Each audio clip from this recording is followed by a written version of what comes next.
It was a quiet night on a Charlotte train. Passengers scrolled their phones, some stared out the window, and one young woman sat exhausted after a long day of work.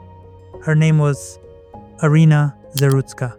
For her, this train ride was supposed to be routine, just another step toward her dream of building a peaceful life in America. But in only a few minutes, her journey would end in tragedy. The world is now left asking, who was Iryna? Why did she come here? Who was the man that killed her? And could her death have been prevented? Iryna was just 23 years old, a Ukrainian refugee who had fled the horrors of war in Kyiv. She loved animals, art, and dreamed of becoming a veterinary assistant. Friends describe her as gentle, creative, and always hopeful. Even while juggling shifts at a Charlotte pizzeria, she found time to take English classes, determined to build a future. Iryna's story was one of courage. She had survived war, left her homeland, and believed she had finally found safety, or so she thought. When Russia invaded Ukraine, Iryna's life became chaos, sirens, bombings, destruction. Her family faced a choice: stay and risk death, or leave everything behind.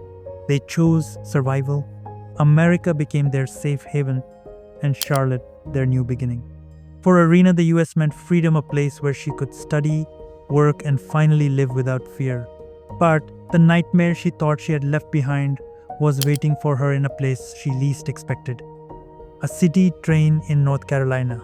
That night, sitting only a few rows behind Iryna, was a man named D. Carlos Brown Jr.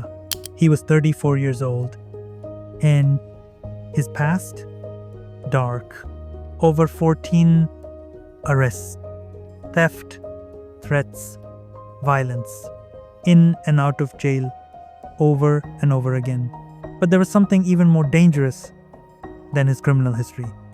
Brown suffered from schizophrenia and paranoid delusions. He believed strangers were reading his thoughts and controlling him. Despite his illness, despite his record, he was free that night. Free, unsupervised, and carrying a knife. Iryna never saw it coming. Without a word, Brown stood up, walked toward her, and in seconds pulled out a folding knife. He stabbed her 3 times, once fatally, in the neck. There was no argument, no warning. Iryna didn't even have time to scream, to fight back, or to run. A young woman who had escaped a war zone was killed in complete silence by a man she had never met. Investigators say the attack was completely random.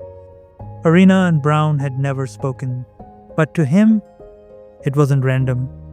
His sister later revealed he believed Iryna was reading his mind, a delusion created by untreated mental illness. To everyone else, it was senseless. To him, it was reality.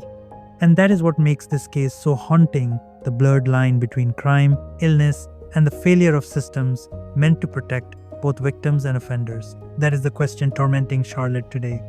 Should Brown have been under treatment? Should his long criminal history have kept him behind bars? Should transit security have been stronger that night? If even one of those safety nets had worked, Iryna might still be alive. Instead, her life filled with dreams and courage ended on a train ride she thought was safe. Iryna's story is more than a crime report. It's a reminder of how fragile life can be. She survived war, started over in a foreign country, and worked tirelessly for her future. Yet, in seconds, it was stolen. Her death has sparked a painful conversation about mental health, public safety, and justice in America.